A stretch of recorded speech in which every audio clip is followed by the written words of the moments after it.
Owatonna City Council meeting to order for Tuesday, June 21st. May we have roll call, please? Councilmember Dodson. Here. Okerberg. Here. Schultz. Here.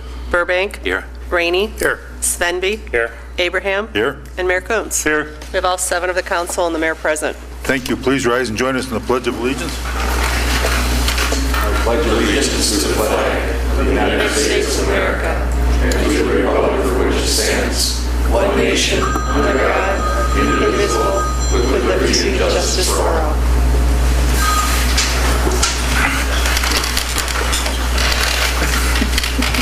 I'd like to thank everyone for coming tonight, and we do have no changes to the agenda, so we'll look for a motion to approve as presented. Motion to approve. We have a motion by Brent Svenby to approve. Do we have a second? Second. Second by Greg Schultz. Any further discussion? Seeing none, all those in favor say aye. Aye. Opposed? This has been approved. Moving down to 1.41, we have a mayor present reliable public power designated for Mark Fritsch, and this Thank you, Les. Appreciate you. that. You know, the city of Owatonna is very, very privileged that it has a municipal utility within our community. That municipal utility means it's owned by each and every one of our citizens. It's locally owned, locally operated. Very, very important. And this year they put in for an RP3 award. And the RP3 program recognizes utilities that demonstrate high proficiency and reliability, safety, workforce development, and system improvement. Criteria within each of these 4 RP3 areas are based upon sound business practices and recognized industry leading practices. With that, and Mark, if you could come forward.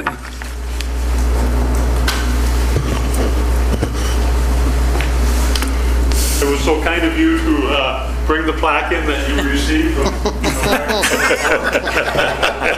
publicly present this to you and the Owatonna Public Utilities. Here's your plaque. Great job. Well done. If you'd like to make some comments on it. Sure. Yes. Thank you very much, Mayor. You bet. Mayor, council members, staff, really I accept this award on behalf of all those that really came before the employees working there, the past retirees and employees, as well as the current employees, because they're the ones that really made this happen for us. To be looked at as one of the best out there is something that have a lot of proud of, and the employees have a lot of pride as well. So I appreciate this and appreciate very much the recognition at this council. So thank you very much. thank you and congratulations. We will now move on to the financial report. Now I'll ask Councilmember Schultz to read the financial report. Expenditures presented for approval tonight are as follows. Checks over $20,000 are $112,587 to North American Title. It's a flood mitigation acquisition of 433 Mineral Springs Road. $119,196 to Hydro Clean LLC for sanitary sewer slip lining. $91,621 to the League of Minnesota Cities Insurance Trust, of which $87,765 are for the quarterly workers' comp premium, and $3,856 for a property and liability insurance claim. $23,000 to the Owatonna Public Utilities for 2 2008 Chevy pickups. $36,006 to Vesco Inc. For 2 pumps at the wastewater treatment plant. $120,237 to the Southeast Service Cooperative, which is the June health insurance premiums. Other expenditures of $299,461 make total expenditures presented for approval tonight of $802,110.18. Thank you, Greg. Any questions from the council? Motion to pay the bills. We have a motion by Kevin Rainey to pay the bills. Do we have a second to that? Second. Second by Nate Dodson. Any further discussion? Seeing none, all those in favor say aye. Aye. Opposed? This has been approved. Now we have the consent agenda items, which are minutes of meetings, license and permit requests, board committee minutes, etc., all grouped into one motion. And what is the council's wishes on this? Motion to approve the consent agenda. We have a motion by Dave Burbank to approve the consent agenda items. Do we have a second to that? Second. Seconded by Brent Svenby. Any further discussion on any of the items? Seeing none, all those in favor say aye. Aye. Opposed? This has been approved. We are now moving down to action items, which is 3.1.1, on-sale liquor license for McRae Incorporated doing business as Just One More at 149 West Bridge Street. And this, we go to Chris. Thank you, Les. The ownership of the bar is in the process of changing. McRae Inc. has requested licensing effective July 1st. We have the completed application, insurance, and they've paid all their fees. The background check was completed by the police department, and they have no objections.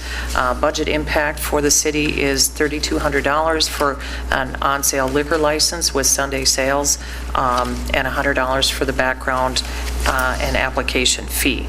Staff would recommend approval. Thank you, Chris. Any questions from the council? Motion to approve. We have a motion by Nate Dotson to approve. Do we have a second? Second. Second by Greg Schultz. Any further discussion there? Seeing none, all those in favor say aye. Aye. Opposed? This has been approved. Moving down to ordinances 3.2.1, proposed ordinance 516, second reading to vacate an easement at 2210 Majestic Lane. And this, we go to Troy. This is a request by Bob and Donna Ayers to request a vacation of a portion of utility easement located in Maple Creek Highlands. There are no utilities within the easement, and they're looking to build a house on the property over the utility easement, and therefore want it vacated. We did have first reading on this at the last council meeting, and this would be the second reading, so staff would recommend approval. Thank you, Troy. Any questions from the council? Motion to approve. We have a motion by Kevin Rainey to approve. Do we have a second? Second. Second by Jeff Okerberg. Any further discussion? This being an ordinance, ask for roll call. Councilmember Dotson. Aye. Okerberg. Aye. Schultz. Aye. Burbank. Aye. Rainey. Aye. Svenby. Aye. Abraham. Aye. All 7 ayes. This has been approved, and as a second reading, it's now, they can go ahead with it. Thank you. Moving down to 3.2.2, proposed ordinance 6-16, first reading amendment, chapter 32, officials and employees organization, and this we would go to Mark. This ordinance has a rather long gestation period. Back in 2015, the council asked the Charter Commission to consider amending the charter to provide for a review of the salaries of the council every 4 years. We did have a Charter Commission meeting in 2015, and based on my advice, we decided to put it back to the council to adopt an ordinance. It just didn't appear to be proper to put it in the charter, as we're usually reluctant to amend the charter. So the proposed ordinance provides that every 4 years there'll be a review by the council of the salaries of the city officials. The reason for that, of course, is that there was no raises at all for a period of 18 years from 1997 to 2015, which was a rather long lag time. Nothing in this ordinance requires that there be an increase or a decrease, but it's a matter that it be reviewed every 4 years. And I think you're all familiar with the statute that we discussed the last time we looked at this. The statute doesn't permit you as a body to increase your own salaries. It only becomes effective after it's adopted and after the next election. Okay. And you recommend approval of this? Recommend approval, yes. Thank you very much, Mark. Questions from the council? Motion to approve. We have a motion by Greg Schultz to approve. Do we have a second? Second. Second by Dave Burbank. Any further discussion on this? Again, this being an ordinance, ask for roll call. Councilmember Dotson. Aye. Okerberg. Aye. Schultz. Aye. Burbank. Aye. Rainey. Aye. Svenby. Aye. Abraham. Aye. All 7 ayes. Thank you very much. Moving down to resolutions 3.3.1, resolution 5510, designate property as public archery park at 710 Elm Avenue. And this we will go to either Corky or Tim. It's payola. Okay. As the purpose memo states, we're looking to construct a public archery range at 711 Elm Avenue. The background on this, the design of the park followed archery guidelines by the Archery Trade Association, which the League of Minnesota Cities recommended. And the League of Minnesota Cities, our insurance company, has looked at the proposed plan and approves the plan as is. As you can see, we would control this park.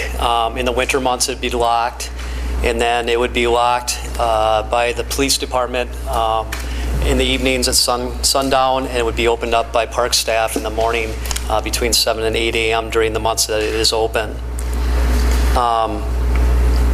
There would be rule signs, of course, safety and regulation signs. As I said in there, there's a couple rules that we did list. There would be more listed at the site. Broadhead arrows and crossbows are not allowed. Anyone under the age of 16 must have adult supervision, and other things as well. The budget impact, we have received a tentative grant from the DNR, Minnesota Department of Natural Resources, for $18,608.15 if council approves acceptance of that. And we are working with Cabela's on some targets as well. So the budget impact would be $5,000, which was in the CIP for 2016, and then in-kind services of construction of the park for $10,700. This did go to the last park board meeting, and there was 5 park board members present, and all were in favor of this location for the archery range. And with the park board approval, staff recommends this site as well. Thank you. Any questions from the council? How much site prep actually is going into the property itself, just to make it ready? Just kind of leveling it out. A couple of the targets must be ADA accessible, so there'll have to be some gravel paths to a 10 and 20, and then just construction of the parking lot and entrance. And so will city staff actually pave the parking lot and do all that work? We're planning on doing a gravel parking lot off the get-go, but yeah, city staff. So is this isn't a paved parking lot? Future paved parking lot, yes. Okay. Any other construction on the property? Are there any shelters or anything, or is that all, everything's open? It'll be open. There'll be a fence line, as you can see in that in drawing. There'll be a fence line on the north or the south side. There's current fencing on some of the property as is. There will be targets, of course, constructed on site. They'll be with kind of little shells over them. They won't be movable. They'll be movable, but they'll be fastened down. There won't be any park shelter per se. There'll be a portable restroom there. Are we comfortable with just the maintenance? I don't know if does a property like this require more or less maintenance than a park? It seems like a big area. Are we? It'd just be a matter of mowing, and it should be mowed currently anyways. So I mean, quite honestly. Brent, you had a question? Tim, just the proposed fence on the north side, the height of that fence would be 6 feet or 8, where it says proposed fence on the north side. What's the height of that fence? The yellow line. Yeah. That'd be probably a 6-foot fence. That's what we have down there currently. Okay. On the other. And then the trees showing on the east side of the site where it says tree buffer, those are no trees there now, right? No, there's just it's actually 2 fence lines there currently. So what type of trees would we be looking to put in there? Looking at cedars probably. Border. Okay. Also the fence line on the north there, we'd be working with the neighbors on fence or not a fence, cedar borders work very well. The fence is wanted, we can do that as well. And it could be 6 or it could be 8-foot fencing. I think we have both left over from the new fencing that was put up in the fairgrounds, so that's what we'd be putting up there. So you're looking at putting a tree buffer along the north also then, or? Yes, some trees, it'll work with the neighbors to what extent they want solid buffer, cedars in, or maples or evergreens or what have you. The waiting area will put some trees as well for some shade and so forth. So is there any need for trees like along the south line there next to Owatonna Auctions? Currently there's, it's kind of Weeds. Well, it's overgrowth. It's a good buffer zone. There's really, it's about 17-foot elevation from the top to bottom. So we probably just leave that the way it is currently. Okay. But on the north, you're talking a fence for sure, there'd be a fence. Well, we think there should be, but if the neighbors would absolutely not want a fencing, we don't have to put a fencing up there. We can border it with cedars, but we work with them on that. I would encourage some type of natural barrier, natural fence as opposed to a chain link fence. I'm not a fan of fencing in parks. If we can do it with, like you said, evergreens or cedars or arborvitaes, that type of thing, I just think that enhances the park more than a chain link fence does. That'd be my opinion. Any other questions? What kind of work do we have to do on the south line there? Along where the drop-off is, there some work to do there? There's some work up on top to level it off, so the fencing, it's grades across there properly. Hopefully not a whole lot, because it's a nice thick buffer, and we'd like to keep it that way. Get rid of some of the poison ivy or anything like that might be in there, but trying to keep it as thick as we can through there. Is there an elevation difference that would be a good buffer also? Well, it's about 17-foot elevation difference from 133 to 150 at the top of the property line there. You can see it on the map there. Okay. And what they recommend anything from 5 to 8 feet, so it's a nice buffer. We wouldn't want to cut that down. We'd like to keep it currently the way it is. Kevin.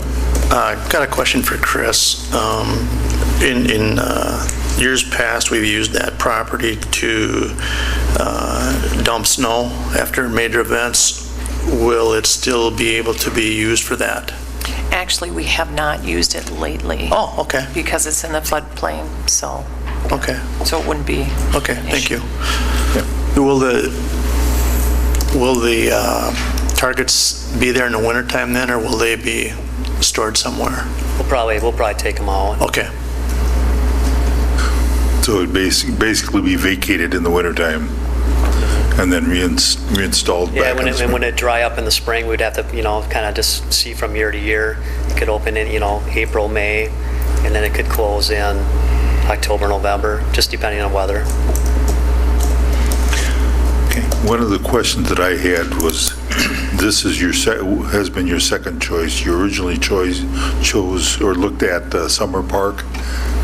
Is there a reason why you chose this over the Summer Park?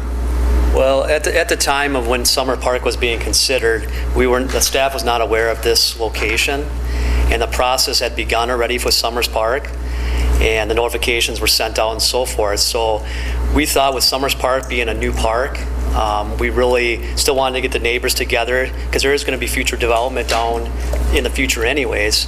So we want to start that dialogue. So we thought, since we had the meeting set, that'd be a good time to start that dialogue as well. When this property was brought to our attention prior to the meeting with Summers Park, we thought that this was a better location, because this is a limited, it's pretty limited to be for development down in that area compared to what Summers Park could be maybe more developed in that area. So that's kind of what we kind of looked at when this whole process, the other process was begun, and we explained that to Park Board, and Park Board thought this location was better as well. Okay, thank you. Kevin. Just a question on the parking lot. Does a crushed rock parking lot, does that meet city ordinance for parking lots?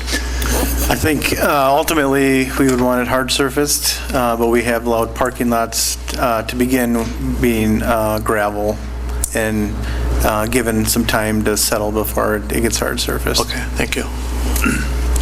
Along with those same lines, a question I've got as far as being ADA compliant, is what a gravel parking lot will do versus a paved path to the archery range itself. How do they compare? Well, you can have ADA compliance with gravel. You probably require a little bit more work every year to make sure everything is smooth and at the right slopes, but ultimately, I think we're looking at having it hard serviced at some point in time. Okay, thank you. Any other question? Nate? I just have an initial comment with regard to some of those particulars, as they may not happen initially, but I know you guys are plenty busy, so I would like to explore any options we have to contract some of the services out as we develop it and expand it, just because we've got a lot to do. And if we can save ourselves some time or some money in there, I think that'd be great. We had matching with the grant from the DNR, and so that's where we use that. And if there were funds, excess funds, which we're not sure that there will be, but if there was, we'd consider, the asphalt part of it as it moves forward. And if this were approved, how soon would you plan on having it available to be used? Well, we have to sign the grant with the DNR, and then the DNR has to go through their process, so we can't start construction until we get the final say from the DNR. Okay. So that, I don't know if that could be a month or if it could be 6 weeks. So it could be, we'd like to this fall, but, it might be next spring as well. Okay. Just depending on their timetable. And if we didn't get the grant from the DNR, then we wouldn't do it? Well, they've approved. They've approved it already. They're just waiting for approval from on our side for that grant. So. On completion of construction, does the DNR have to do final approval? Do they do an inspection? Final approval? There's not inspection, there's just a final report that you must, and some different guidelines you must follow through the DNR process, so. Jeff, you had a question. Tim, some safety concerns about the park, and I did talk to a few people on Front Street and on Fremont. They didn't receive notification of a neighborhood meeting due to the fact that they're renters. They don't own the property, and I understand the fact, we can't notify everybody due to the fact that they are renters, but they had some concerns for safety. Is there anything that we can address by possibly bringing that berm up higher or things of that nature to relieve some of their worries? You can always bring the berm higher. The fact is that you have rules, and hopefully people follow those rules. There's 50 to 100 of these parks just in the state of Minnesota. And they're in all different locations. There was one in Faribault that we toured that was right next to a ball field. They're playing football when people are shooting lacrosse. There's always going to be a risk. There's just like a risk of riding a bicycle down the street. There's a risk of someone getting hit on a house on the golf course with a golf ball. There's always going to be a risk there. And I think by what we follow, the guidelines here, I think it's a pretty safe park. We can always make adjustments, but if someone's going to, shoot an arrow or shoot a golf ball into a yard, they're going to do that. That's what it comes down to. I think it's, It's double the recommendation. Double the recommendation of a berm right now. And as you can see in that one, and the other drawing that was included in the packet, it's to Front Street. That's almost 700 feet. That's quite a jaunt. Of those that were notified, did you have any strong concerns or dissent? There was one neighbor that was the most concerned, and one had a lot of questions, and the other two property owners were in favor. Were able to satisfy most of the concerns of the citizen? Yes. Will the Park and Rec Department be offering archery classes, or will the archery club be offering classes at this facility? We hope to down the road to do that, to offer some type of classes. We don't intend it to be a site where there's tournaments or this or that. We just want it to be a public range, but that we could offer classes down the road. And there's a 4-H group that wants to get involved as well. They've contacted us, and so there could be some partnerships developed there as well. And the school district. School district as well. They could use it for some of their classes as well. And it's offered at the high school too, isn't it? Yeah, high school and junior high, they do some classes. They do some indoor stuff, yeah. Yeah, but the young adults would not be allowed there without adult supervision. Yeah, they would have to be a 16-year-old or above to be there by themselves. Okay. Okay. Any other questions from the council? This is not normally a public hearing, but I know we have a neighbor here that would like to speak. I'd like to have you come forward, Joe, and I'll give you 2 minutes to speak about the issue. Okay. First of all, thank you for allowing me the opportunity to share my thoughts. I want to thank the gentleman from the Park and Recreation Department, everything involving me in the planning on this. The option of not having a fence wasn't raised to me, which that to me is a good idea. I'm not real big on fences. My biggest concern, I guess, is the safety of the people downrange that haven't been addressed. The longest archery shot with a standard recurve bow is approximately 1,200 yards. That with a compound bow, compound bow, or the new ones, the technical ones with all the wheels and arrows on, can shoot 1,300 yards is a maximum range that they've been shot. From my house down to the law enforcement center on Pearl Street is 500 yards. Down from my house all the way down to Main Street is 900 yards. So technically that places anybody from that archery spot all the way to Main Street in the potential spot where an arrow could end up flying. Now we all know in the current rage with bow and arrows and stuff with the compound curve, and they all use that trigger finger. They don't use the regular fingers, they use a trigger reset. So if someone pulls up and they get ready to shoot their draw down on their target, and they get up here and they have an accidental discharge off that bow, it could potentially be going anywhere up to 1,200 yards, but up to 900 yards up to the Main Street puts anybody in any house, person, vehicle, child, dog, animal in the range of that arrow to land. Now I'm definitely, believe in harm reduction. You're never going to be able to build a berm tall enough that is going to be able to stop an arrow flying down there. Accidents happen. Obviously, we all wear seatbelts for a reason. My biggest concern is that, as Jeff mentioned, and I've walked all those streets and talked with the property owners. Not one of them was notified, and I talked to property owners. None of the renters were known. I do know that the original site they'd looked at, that there was some mailings went out, and obviously it's difficult to make mailings to people that are renters. But these people are actually being put in harm's way eventually. At one point or the other, if someone accidentally releases an arrow, and God, I would hope it doesn't happen, but if it does, does the city liability cover someone being killed by an errant arrow flying out of the park? I think it's a poor location for the downstream potential of what's going to happen down there. Sooner or later, someone's going to, fly an arrow out. We know that. I mean, that's pretty standard operating procedure. No matter how old you are, accidents happen. Other sites, I guess they said they were very much against it to begin with because they were concerned about safety. Right now, is the city council concerned about the safety of the people living on Front and Fremont, on Rose and Vine Street, all the way up to Main Street, or not? That's, maybe they're just renters. They probably don't count, as wealthy homeowners on the north end of town. I'm not sure how you place a value on a human's life. I place a very great high value on it. That's my concern, is the safety of the people on the other side of that if one should go. I sincerely thank you for the time and the opportunity to share. I do know that, there are a lot of other safety concerns at other ranges that they take care of. If these can be addressed, I'm fine with the range. They're not pointing the arrows towards me.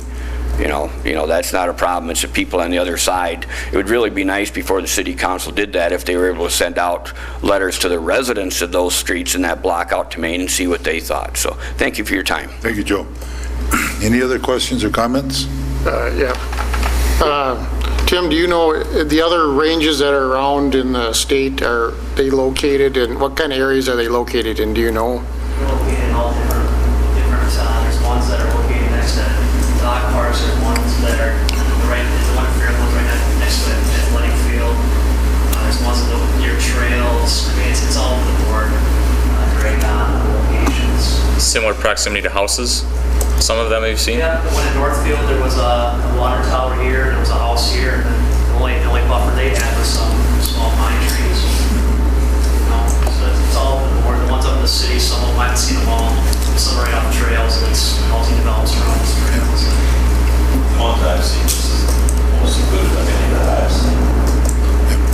Kevin, you have a question? Yeah, just to kind of answer, Councilmember Abraham, myself went on the tour. The one that was the closest was Faribault. There is a youth baseball, softball field right there. Then right next to it is a football field. They've had 0 incidents. I mean, the football field is right on top of the archery park. No incidents whatsoever. Oh, and that's been there for 40 years. Yeah, it's been there a long, long time. I agree. The parks that we were at, this one has got the largest berm. The safety is always an issue, as it is in any of our parks. I'm comfortable that that this will be a safe park. Okay, thank you, Kevin. I'll let you please state your name. My name is Keith Martin. Me and my father own the property that is directly to the south of this berm. We actually own the berm. And my dad could not be here tonight, so I'm representing us. Actually came for the street dance and that stuff more than this. But we feel very safe if there's an archery range put in our, that we just is actually directly shooting at our property. There's not a lot of foot traffic or anything back there. If there is an accident, I suppose it could happen, but I don't feel that it is something that I'm going to lose sleep over every night going forward. So, again, thank you for your time. Thank you. Got a question? Go ahead. I'm a little concerned if the berm is on their property. It's not on city property. So if they were to decide to sell their property and the next owner want to take the berm out, where are we at? Berm is not going to be removed. It can't be. Unless you're going to dig 40 feet of gravel or concrete and everything else, there needs to be a dump. No concerns? It's the natural lay of the land. Okay. So if we had to, we could build a berm and it would still be in compliance with the rules? Okay, thank you. Okay. Any other questions? Nate? Other question I would have is, so if we don't have a fence, will we have adequate signage? I mean, that's the only thing I'm concerned about, is somebody not realizing it's there and walking out. I mean, granted, the shooter would likely notice before they let an arrow go, and you would expect someone would notice, but... There's signage at the front where there's a fence currently. We can still lock that, even though if we don't do the fence down the side of the property, whatever the property owners want. There'll be signage there, there'll be signage in the parking lot, signing at the start, where they start shooting. There'll be signage beyond the butt of the target, they call it, and we treat the processes and everything. So.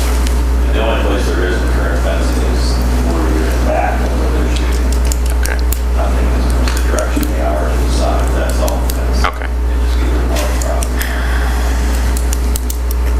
I guess the other comment I would make is I tend to agree that the adjoining property owners, we should attempt to make sure they're aware of it. I mean, so no mailing went out? We did send notice to... Can you go up to the microphone, please? Send notice to 350-foot radius is what they do for economic development, so that's what they recommended. It went out to the property owners of those sites. And we've had there was 4 property members at the meeting, and I met with 1 property owner after the meeting. Okay. Yeah. So notice did go out, but it went to the owners of the properties. Okay. Any other questions or comments? Motion to approve. We have a motion by Kevin Rainey to approve. Do you have a second? Second. By Brent Svenby. Any further discussion? Seeing none, all those in favor say aye. Aye. Opposed? This has been approved. Moving on to 3.3.2. Did we have a nay? Me. Okay, we have one nay, is Jeff Okerberg. 3.3.2, Resolution 56-16, accept DNR grant to establish public archery park at 710 Elm Avenue. Motion to approve. We have a motion by Brent Svenby to approve. Do you have a second to that? Second. Second by Dave Burbank. Any further discussion there? Seeing none, all those in favor say aye. Aye. Opposed? This has been approved also. Moving on to 3.3.3, Resolution 5716 to authorize sale of general obligation bonds, Series 2016A, and this we go to Rhonda. Thank you. The Resolution 5716 is to authorize the city to move forward with the sale of $6,065,000 in general obligation bonds, and the sale will be scheduled for July 19th of this year. Earlier tonight, Doug Green of Springstead presented to you in great detail about the details of the bond issue, and I'm just going to give you a brief overview now. The city is issuing bonds in order to finance their current year street improvements for a total of $1.1 million, stormwater improvements for a total of $2.6 million, and then public works equipment replacements, which included tandem axle trucks and a chipper truck for $260,000. In addition to financing the current year projects, we're also taking advantage of the opportunity to refund some previous debt to result in savings of approximately $163,000. The improvement portion of the bonds will be repaid through a combination of assessments and a debt service levy. The stormwater bonds will be repaid through a combination of debt service levy and stormwater revenues, and the equipment portion will be repaid through a debt service levy. The current year bond sale is in accordance with the city's debt service policy. The budget impacts will be that the city's necessary projects will be funded, that we will have future debt service levies, and that additionally I wanted to mention in the city's long-term facility plan that you had included the stormwater projects in there and provided for a 1% debt service levy increase to finance that project. So staff would recommend adoption of Resolution 5716. Thank you very much, Rhonda. Any questions from the council? Motion to approve. We have a motion by Nate Dotson to approve. Do you have a second? Second. Second by Jeff Hokelberg. Any further discussion? Seeing none, all those in favor say aye. Aye. Opposed? This has been approved, and thank you very much, Rhonda. Nice presentation this afternoon with you and Doug. Moving on to 3.3.4, Resolution 58-16, charitable gambling, Owatonna Youth Hockey at 1369 Cherry. And this will go to Chris. Thank you, Les. The Owatonna Wrestling Association currently holds 2 lawful gambling permits at just one more in Reggie's Brew House. Our ordinance allows for 3 sites, so they are wanting to add a 3rd site at Masters Bar and Grill. The $500 fee covers the 3, so there's no additional fee that is due, and staff would recommend approval. Thank you, Chris. Questions from the council? Motion to approve. Nate. We have a motion to approve by Nate Dotson. Do we have a second? Second. Second by Brent Svenby. Any further discussion? Seeing none, all those in favor say aye. Aye. Opposed? This has been approved. Moving on down to 3.3.5, Resolution 59-16 to approve bids and award contract for 2016 Regional Storm Water Pond. And this, we're back to Chris. No, actually, Kyle. I'll take this one. Okay. Good evening. We received bids last Wednesday, the 15th, for the Regional Stormwater Pond C14. This was part of the 2006 citywide storm water plan, and it's a future development pond, and it's located in the Southwest Industrial Park, south of Coca-Cola, and north of Gopher Sport. So we received very good bids. We had 4 bids, and the low bid was $310,809.15. That was from Hazelton Construction of Faribault.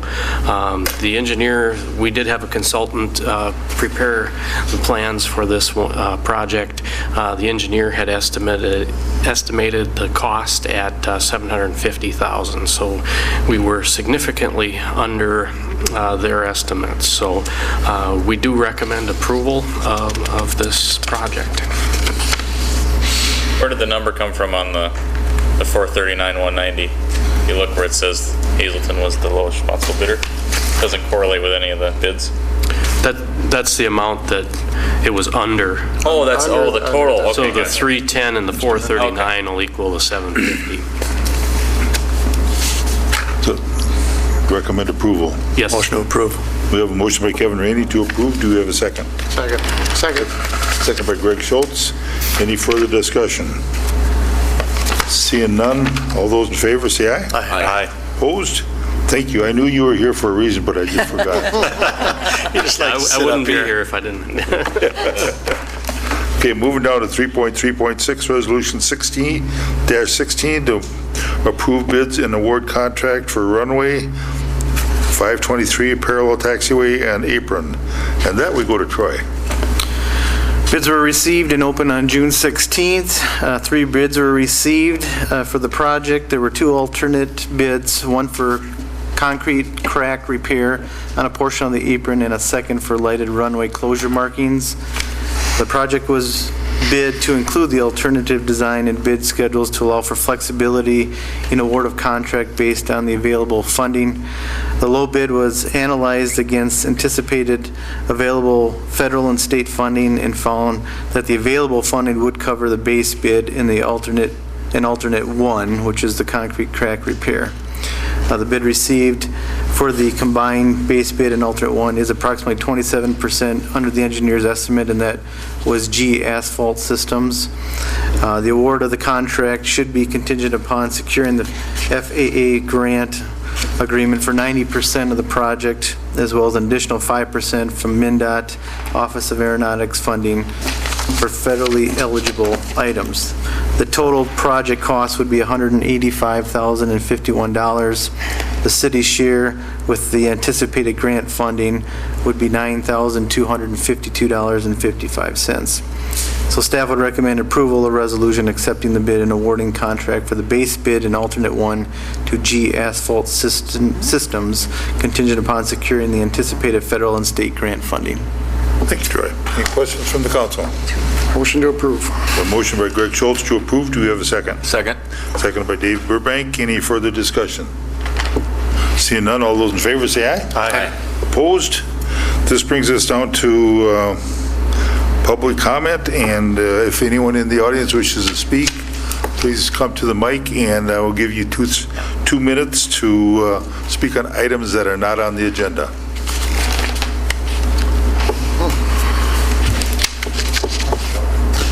Leanne Alt, 1130 North Elm Avenue, and I just want to talk about the additional traffic that we have coming down Elm Street Hill due to the closure on Cedar Street and the detour around.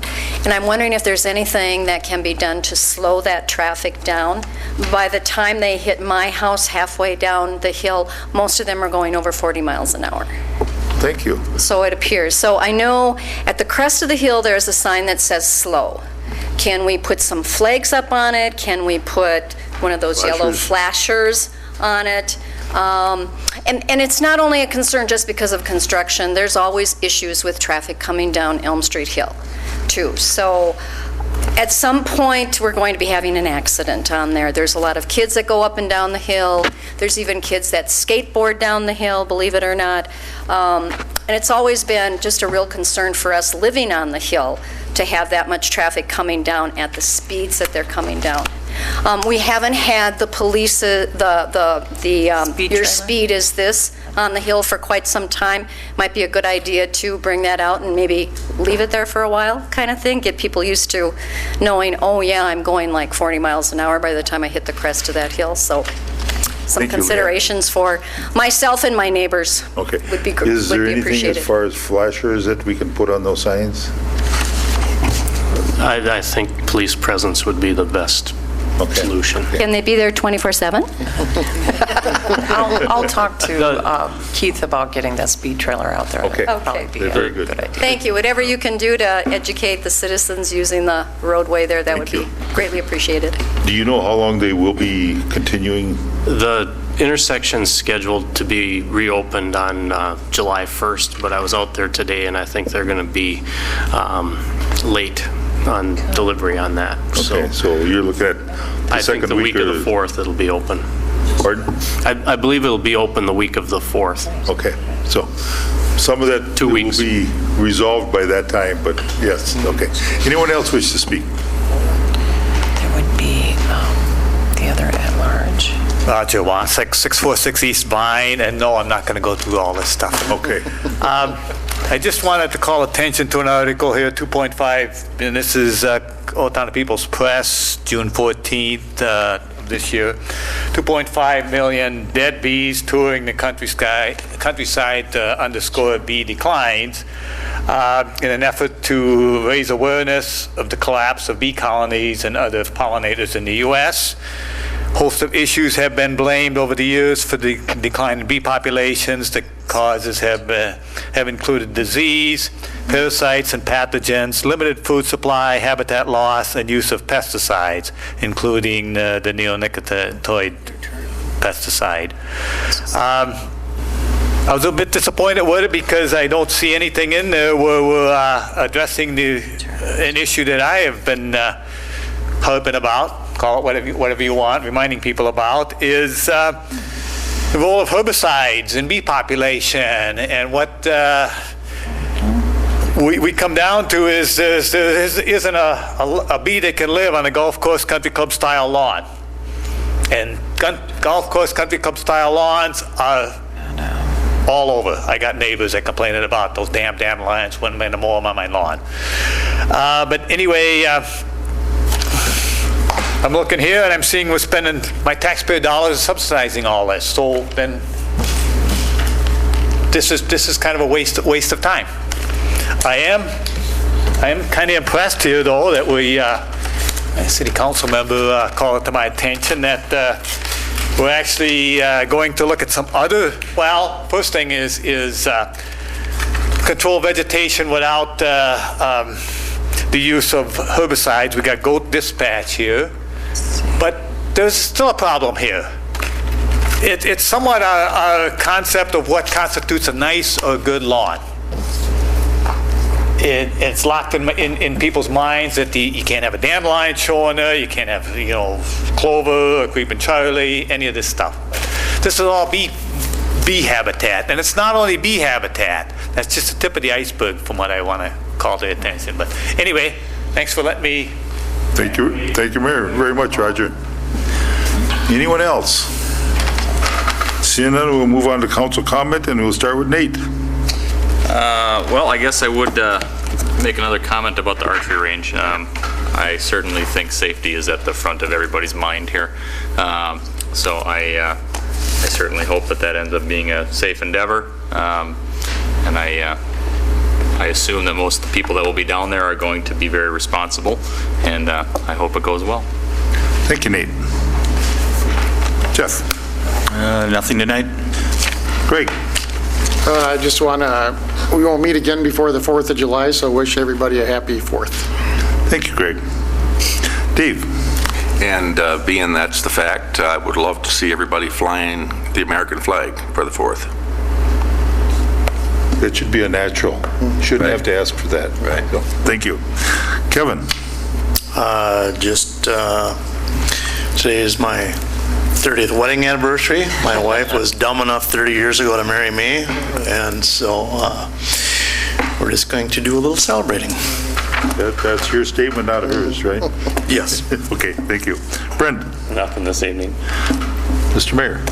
Yeah, I had the privilege of attending the League of Minnesota Cities meeting this last week on Wednesday, Thursday, and Friday, and it was a partnership with the Alliance for Information. So the Alliance was a representative from probably the 48 states around Minnesota and everything, and it was an excellent conference.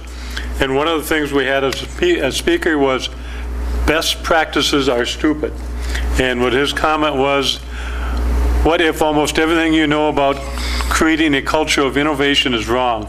What if the way you are measuring innovation is choking it? What if your market research is asking you the wrong questions? It's time to innovate the way you innovate. And it's a good book. I got the book and I'll share it with the council members, but it's mainly about asking the right questions. Thank you, Tom. Chris? Well, just one quick thing. We did finish up our safety camp last week. It was very hot weather, and we just want to thank all the council members and staff that was involved in that. Tim, I know you work really hard, you and your staff, and to put that together each and every year, and it was a particular challenge with our hot weather and then kind of a storm rolling in, but I think we do a great job and just wanted to thank everyone involved. Thank you, Chris. And from my comment is that the kids were very excited about it and understand that you had a surplus number of kids that wanted to be there and really were enjoying themselves. So thank you and the staff for doing that. Just please relay that to them. So. I know you did, but it was a kid's excitement that was fun to watch. So. And with that, I wish everybody a happy 4th, safe 4th, and yes, fly your flag. So with that, look for a motion to adjourn. So moved. Motion by Kevin Rainey to adjourn. Do we have a second? Second. Second by Nate Dotson. All those in favor say aye. Aye. Opposed? Meeting adjourned. Good job.